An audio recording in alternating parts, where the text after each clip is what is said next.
Okay sister, thank you. ஆத்தும நேசரின் அங்கம் மகத்துவம். தியானம் 1. ஆத்தும நேசரின் பாதம். வேதம். உமது பாதம் கல்லில் இடராதபடிக்கு அவர்கள் உம்மை கைகளில் ஏந்திக் கொண்டு போவார்கள். சப்பானிகள், குருடர், ஊமையர், ஊனர் முதலிய அநேகரை திரளான ஜனங்கள் கூட்டிக் கொண்டு இயேசுவினிடத்தில் வந்து அவர்களை அவர் பாதத்திலே வைத்தார்கள். அவர்களை அவர் சொஸ்தப்படுத்தினார். பிசாசுகள் விட்டுப்போன மனுஷன் வஸ்திரம் தரித்து இயேசுவின் பாதத்தருகே உட்கார்ந்து புத்தி தெளிந்திருக்கிறதைக் கண்டு பயந்தார்கள். மரியாள் எனப்பட்ட ஒரு சகோதரி இருந்தால், அவள் இயேசுவின் பாதத்தருகே உட்கார்ந்து அவருடைய வசனத்தை கேட்டு கொண்டிருந்தாள். போதனை. மேலே காட்டிய வேத வசனங்களைக் கொண்டு நாம் இரட்சகரின் பாதத்தை நோக்கும் போது 3 விசேஷித்த குறிப்புகள் வெளியாகின்றன. கிறிஸ்துவின் பாதத்துக்கு கல்லும் பஞ்சு போன்றதுதான். இது உண்மையென்று நிலைநாட்ட வேத சாட்சியாவது தூதர் சாட்சியாவது அவசரம் இல்லை. சாத்தானே இப்படி அறிக்கையிடுகிறான். பிசாசு கிறிஸ்துவை வனத்தில் சோதித்த போது உமது பாதம் கல்லில் இடராது என்பதாக பக்தருக்கு சொல்லப்பட்ட வாசகம் இரட்சகருக்கே செல்லும் என்று அறிக்கையிடுகிறேன். இரட்சகரின் பாதம் கல்லில் இடராததானால் அவருடைய பாதங்களுக்கு கல்லும் பஞ்சு போன்றது தானே. இயேசுவின் பாதம் பிணியாளிகளின் வைத்தியசாலை. இயேசுவின் காலத்தில் ஒரே ஒரு வைத்தியசாலை மாத்திரம் இருந்ததாக வாசிக்கிறோம். அது 5 மண்டபங்கள் உள்ளதாய் பெதஸ்தா குளத்தோரத்தில் இருந்தது. அக்குளத்தில் அற்புதங்கள் நடவாவிட்டால் அந்த மண்டபமும் இராது. இயேசுவின் பாதம் ஒரு பெரிய வைத்தியசாலையாய் இருப்பதால் வேறு கட்டடம் அவசியமில்லை. இவ்வுலகத்தில் தொத்து வியாதிகளை விட்டு பல வைத்தியசாலைகளை கட்டுகிறார்கள். இயேசுவின் பாத வைத்தியசாலையில் வியாதிகள் தொத்தினது இல்லை. சப்பானிகள், குருடர், ஊமையர், ஊனர் முதலிய அநேக நோயாளிகள் ஒன்றாக கூடி அவர் பாதத்தில் கிடந்தார்கள். அவர்களை அவர் சுகமாக்கினார். மேலும் லோக வைத்தியசாலைகளில் இருக்கும் பிண அறை இயேசுவின் பாத வைத்தியசாலையில் இல்லவே இல்லை. எல்லோரும் சுகமானார்கள். ஹல்லேலூயா. 3. இயேசுவின் பாதம் பிணி நீக்கினவர்களின் பள்ளிக்கூடம்.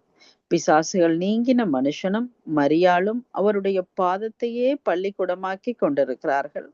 பாவ நோயால் வருத்தப்பட்டு பாவ பாரத்தால் நொந்து போனவர்களுக்கு பாவ மன்னிப்பாகிய இளைப்பாறுதலை இயேசு கொடுக்கிறது மாத்திரமல்ல, சாந்தமாயும் மனத்தாழ்மையுமாய் இருக்கிற என்னிடத்தில் வந்து ஞான மார்க்கத்தை கற்றுக்கொள்ளுங்கள் என்றும் அழைக்கிறார். தியானம். ஆத்துமாவே, இம்மட்டும் நீ அப்பம் அல்லாததற்காக பணத்தையும் திருப்தி செய்யாத பொருளுக்காக உன் பிரயாசத்தையும் செலவழிக்கிறவனை போல் இருந்தாய். இப்பொழுதோ இயேசுவின் பாதத்தை கண்டு தியானிக்க போகிறாய். இன்று முதல் உனக்கு வாழ்வும் பாக்கியமும் துவங்கிற்று என்று அறிந்து கொள். இயேசுவின் பாதம். ஆத்துமாவே, மேகங்களை தமது ரதமாக்கி காற்றின் செட்டைகளில் பறக்கிறவருக்கு கல் பஞ்சாகிறது அதிசயமோ? அதிசயமல்ல. என் ஆத்துமாவின் பாதங்களோ பொருளாசை என்னும் முட்களாலும் பெருமை அகங்காரம் என்னும் கற்களாலும் அடிக்கடி காயப்பட்டிருக்கின்றன. துன்பங்களும் வியாகுலங்களும் என் ஆத்துமாவின் பாதங்களை கொப்புளமாக்கி விடுகின்றன என்று நான் கள்ளும் பஞ்சாக இருக்கும் கணம் பொருந்திய பாதம் அடைந்தேன். அவர் பொற்பாதத்தின் துணையால் என் ஆத்தும பாதங்களை இனி ஒன்றும் சேதப்படுத்த மாட்டாது. இரட்சணிய பாதையில் என் பாவங்கள் சறுக்காமல் போம், ஏனெனில் கள்ளும் பஞ்சாய் போம். பரிசுத்த பாதம் எனக்கு முன் சென்று சகல இடர்களையும் ஆவிக்குரிய மோசங்களையும் ஒதுக்கிவிட்டு என் பாதங்களை சமாதானத்தின் வழியிலே வைக்கும். ஆத்துமாவே, இதிலும் அதிகமாய் என் இரட்சகரின் பாதம் எனக்கு நல்ல வைத்தியசாலையாய் இருக்கிறது. இனி நான் ஏன் என் பாவ நோய் தீரும்படியாக எங்கே ஓடுவேன்? பாதகனானேன் என்று புலம்பி தெரிய வேண்டும். பாவநாசராய் வந்தவர் பாதத்தில் சரீர பிரகாரமான சப்பானிக்கும் குருடனுக்கும் ஊனனுக்கும் ஊமையனுக்கும் இடம் கிடைத்த போது எனக்கு ஏன் கிடைக்காது? கிடைக்கும் என்பது மெய். நன்மை செய்ய இயலாத ஆத்தும சப்பானிக்கு இதோ நன்மை செய்ய ஆசையும் தீர்மானமும் எழும்புகின்றன. ஆத்தும நேசரை காணாமல் இருந்த கண்ணுக்கு தெளிவு பிறக்கிறது. ஆத்மாவின் சத்துவங்கள் முறிந்து போய் பாவ புழுதியில் புரண்டு உருண்டு கிடந்த ஊனனாகிய எனக்கு அந்த பொற்பாதத்திலிருந்து புறப்படும் தைலம் புது அவயங்களை தருகிறது.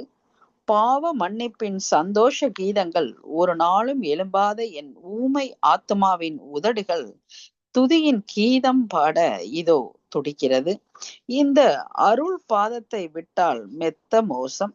என் ஆத்தும நோய்களை தீர்த்து விடுகிற ஐயன் பாதத்தை எப்படி விட்டு பிரிவேன்? உபத்திரவங்களோ, வியாகுலங்களே, துன்பங்களே, நாச மோசங்களே, பட்டயங்களே, அதிகாரங்களே, வல்லமைகளே, பசியே, நிர்வாணமே, மரணமே, ஜீவனே, உயர்வே, தாழ்வே, உங்களில் எவர்களானாலும் நீங்கள் எல்லோரும் ஏகமாய் ஆனாலும் என் இயேசுவின் பாதத்திலிருந்து என்னை பிரிக்க முடியாது. என் ஆத்துமா இயேசுவின் பாதத்திலிருந்து பெற்றுக்கொண்ட நன்மைக்காக அதை அவர் பாதத்திலேயே வைப்பேன். அது என் வைத்தியசாலையாய் மாத்திரமல்ல, பள்ளிக்கூடமாய் இருக்கிறது. பரிசுத்தர் பவுலுக்கு கமாலியலின் பாதம் பள்ளிக்கூடமாய் இருந்தது. நானோ இயேசுவின் பாத பள்ளிக்கூடத்தில் சேர்ந்து கொண்டேன். அன்பு, சந்தோஷம், சமாதானம், தாழ்மை, நீடிய சாந்தம், தயவு, உண்மை, பொறுமை, இச்சையடக்கம், லோகத்தை வெறுத்தல், பரத்தை நோக்குதல் முதலிய ஞான சாஸ்திரங்களையும் பிசாசு, பாவம், உலகம் என்னும் பலத்த சத்துருக்களை ஜெயிப்பதற்கு ஏற்ற யுத்த சாஸ்திரத்தையும் ஆயுத பரீட்சையும் அங்கே படிப்பேனாக. விசுவாச வணக்கம். கல்லும் பஞ்சாகும் கனமுள்ள பாதமே நமஸ்காரம். பிணியாளிகளின் வைத்தியசாலையே நமஸ்காரம். பிணி தீர்த்தோர் பள்ளிக்கூடமே நமஸ்காரம். ஜெபம். என் இரட்சகராகிய இயேசுநாதரே, இதோ நீர் சிலுவையில் தொங்குகிறவராய் எனக்கு விளங்குகிறீர். உமது பரிசுத்த பாதங்களை ஆராய்ந்து தியானிக்க அருள் புரிந்ததற்காக உமக்கு ஸ்தோத்திரம் செலுத்துகிறேன். தயவுள்ள இயேசுவே, என் ஆத்துமாவின் பாதங்கள் பாவ வழிகளில் செல்லாதபடி கிருபை செய்யும். என் முந்தின பாவங்களை எல்லாம் உமது பாதத்தில் படைக்கிறேன். இதைவிட என் ஆத்தும பூமியில் விளைந்த பலன் வேறொன்றும் இல்லை. இனி பாவம் செய்யாதபடி பலம் கிடைக்க உமது பாதத்தை கொண்டு என்னை தொடும். என் ஆத்தும வாழ்வுக்கேற்ற சகல அறிவையும் அடைந்து உம்மை மகிமைப்படுத்தும்படி உமது பரிசுத்த ஆவியை கொண்டு எனக்கு படிப்பித்தருளும். பிதா, குமாரன், பரிசுத்த ஆவியின் நாமத்தினாலே ஆமென். பரமண்டலங்களில் இருக்கிற எங்கள் பிதாவே, உம்மை துதிக்கிறோம். துதி. பிதாவுக்கு, குமாரனுக்கும் பரிசுத்த ஆவிக்கும் மகிமை உண்டாவதாக. ஆதியிலும் இப்பொழுதும் எப்பொழுதுமான சதா காலங்களிலும் மகிமை உண்டாவதாக. ஆமென், ஆமென்.